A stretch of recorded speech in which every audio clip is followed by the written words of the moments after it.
दहिसर ते मीरा भाईंदर मेट्रो मार्गिका प्रवाशांसाठी खुली होणार आहे। मुख्यमंत्री आणि उपमुख्यमंत्र्यांच्या हस्ते आज या मेट्रो मार्गिकेचं उद्घाटन केलं जाणार आहे। मेट्रो मार्गिका 9च्या पहिल्या टप्प्याचं काम हे पूर्ण झालेलं आहे, त्यामुळे आता इथला प्रवास अधिक जलद आणि सोयीस्कर होणार आहे।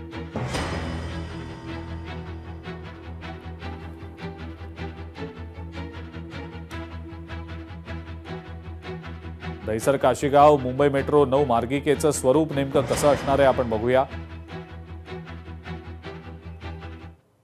मेट्रो 9 ही मेट्रो प्रकल्पामधली एक महत्त्वाची मार्गिका आहे। पूर्णपणे एलिव्हेटेड स्वरूपातली ही मेट्रो मार्गिका आहे। मीरा भाईंदर ते मुंबई दरम्यानची वाहतूक आता अधिक जलद, सुरक्षित आणि सुलभ होईल। ही मेट्रो 9 मेट्रो 7 ला जोडली जाणार आहे, त्यामुळे आता प्रवाशांना गोंदवली ते काशीगाव दरम्यानचा थेट प्रवास शक्य आहे। प्रवाशांना दहिसर मार्गे पश्चिम उपनगरांमध्ये सुद्धा सहजपणे प्रवास करता येऊ शकेल। या मेट्रो मार्गावर 4 महत्त्वाची स्थानकं आहेत। दहिसर, पांडुरंगवाडी, मीरागाव आणि काशीगाव अशी ही 4 स्थानकं असतील। आधुनिक वातानुकूलित डबे, smart card, QR code, ticket सुविधा आहे, अत्याधुनिक सुरक्षा यंत्रणा आहे। ही मेट्रो मीरा भाईंदरकरांसाठी गेम चेंजर ठरणार आहे, कारण दहिसर ते काशीगाव हा प्रवास जो 40 ते 45 मिनिटांचा रस्त्याने आहे तो 10 ते 15 मिनिटात शक्य होणार आहे। वाहतूक कोंडी कमी होऊन वेळेची बचत होणार आहे। प्रदूषणातही घट होण्याची अपेक्षा आहे। या मेट्रो प्रकल्पामुळे मीरा भाईंदर परिसरातल्या विकासाला चालना मिळणार आहे। रोजगार, शिक्षण आणि व्यवसायासाठी प्रवास करणाऱ्या शेकडो मीरा भाईंदरकरांना याचा मोठा फायदा होणार आहे। आणि याच संदर्भातली माहिती आपण जाणून घेणार आहोत। भाग्यश्री प्रधान आचार्य आपल्या प्रतिनिधी सध्या आपल्या सोबत आहेत।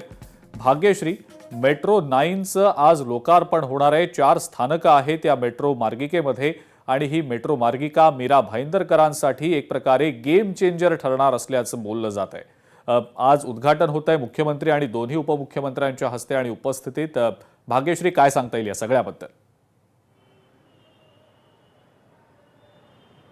नक्कीच आपण जर बघितलं अजिंक्य, तर आता मी दहिसर स्टेशनला उभी आहे। मेट्रो स्टेशन आहे, हेच मेट्रो स्टेशन आहे जे खरं तर मीरा भाईंदर ते दहिसर या जे ही जी मार्गिका आहे मेट्रोची, ही महत्त्वाची मार्गिका क्रमांक 9 असं आपण म्हटलं जातं त्याला। आणि या मार्गिकेचा हा जो पहिला टप्पा आहे दहिसर ते काशीगाव, हा टप्पा आज सुरू होतो। यामध्ये 4 स्टेशन्स आहेत, जसं की मीरागाव आहे, पांडुरंगवाडी आहे, त्याचबरोबर भाईंदर आहे, अशा पद्धतीचं काशीगाव आहे, अशा पद्धतीचं 4 स्टेशन्स जे आहेत ते इथे पाहायला मिळतात।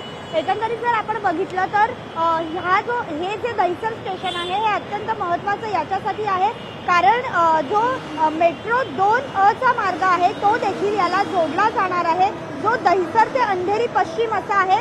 आणि मेट्रो 7 जो दहिसर ते गुंदवली आहे तो देखील याला जोडला जाणार आहे। त्यामुळे हे दहिसर पूर्वचं जे स्टेशन आहे ते जर आपण बघितलं तर 3 मार्गिकांना जोडतो। तर हे 3 मार्गिका कोणते आहेत, तर मेट्रो 9, मेट्रो 2 आणि मेट्रो 7 या 3 मार्गिकांना जोडणार आहे। अत्यंत महत्त्वाचं असं दहिसर स्टेशन आहे। आपण जर बघितलं तर आता सगळं फुलांनी सजवलेलं आहे। अत्यंत सुंदर असं त्याच्या उद्घाटनासाठीची तयारी जी आहे ती पूर्ण झालेली पाहायला मिळते। फक्त प्रतीक्षा आहे मुख्यमंत्री देवेंद्र फडणवीस, उपमुख्यमंत्री सुनेत्रा पवार आणि उपमुख्यमंत्री एकनाथ शिंदे यांची। खरं तर आज कॅबिनेट देखील आहे, 10चा वेळ दिली होती, मात्र वेळ थोडा मागे पुढे होऊ शकतो अशी माहिती देखील मिळालेली पाहायला मिळते। मात्र ही जी मेट्रो आत्ता जर आपण बघतोय, मी ज्या दहिसर स्टेशनला आहे त्यातला जो पहिला टप्पा आहे तो दहिसर ते मीरा भाईंदर आहे। आता दहिसर ते मीरा भाईंदरमध्ये जर आपण विचार केला तर ही वेस्टर्न रेल्वेला खरं तर जोडणारी लाईन आहे, जिथे प्रचंड मोठी गर्दी असते। विरार, वसईवरनं ज्या ट्रेन येतात त्या मीरा भाईंदर आणि दहिसरला खचाखच भरून जातात आणि तो सगळा जो मार्ग आहे तो अत्यंत गैरसोयीचा आहे। आणि यामध्ये जेव्हा ही मेट्रो सुरू होईल त्यावेळेला अत्यंत महत्त्वाची महत्त्वाची भूमिका ही मेट्रो बजावणार आहे. गर्दी जी आहे ती विभागली जाणार आहे. आपण आता जर बघितलं तर मागच्या आठवड्यात पश्चिम रेल्वेची एक पत्रकार परिषद झालेली होती. या पत्रकार परिषदेमध्ये पश्चिम रेल्वेने अशी माहिती दिली होती की ज्या वेळेला कप्परेड ते JVLR मार्ग पूर्ण झाला त्याच्यानंतर आमच्याकडचा अर्धा भार जो आहे तो हलका झाला, अशी माहिती त्यांनी दिली. बरेच जे लोक आहेत ते प्रवासी मेट्रोकडे वळले. आज तसंच सेम प्रकार जो आहे तो जेव्हा दहिसर ते मीरा भाईंदर ही पूर्ण मेट्रो सुरू होईल तेव्हा होणार आहे. सध्या आपण बघतोय की पहिला टप्पा ओपनिंगसाठी त्यांनी इथे सुरू करण्याचा त्यांनी ठरवलेला आहे. आज त्याचं उद्घाटन होणार आहे आणि उद्यापासून ही मेट्रो जी आहे ती सेवेमध्ये रुजू होणार आहे. अजिंक्य, ठीक आहे, आपण या सगळ्या संदर्भातले अपडेट्स भाग्यश्री सातत्यानं तुमच्याकडनं जाणून घेणारच आहोत. मात्र तुर्तास आपण जी माहिती दिली त्याबद्दल आभार. लोकशाही मराठी ऐका, पहा, जागरूक रहा.